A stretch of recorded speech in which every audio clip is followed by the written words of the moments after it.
Hello friends, good morning. Welcome to my mini blog. आज वर्षर last day सहित आज मुझे बनाऊँगी चिली कोबी ता सहित दही बैगण जो फ्रेंड ठार मो खाଇବା आनी आज मोटन आज मुझे गोटे स्पेशल बनईकी देवी।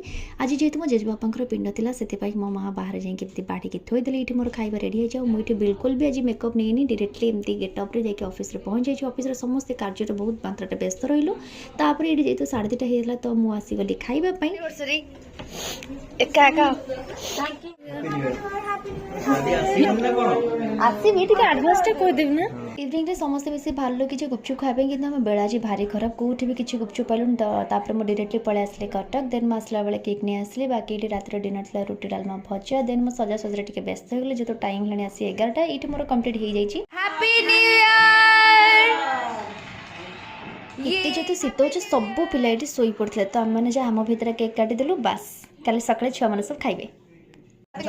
हमको टाइम जना पड़नी टाइम आसला गोटे आंटी चले शोया आम भी चलु ए शोवाई। Happy new year advance bye.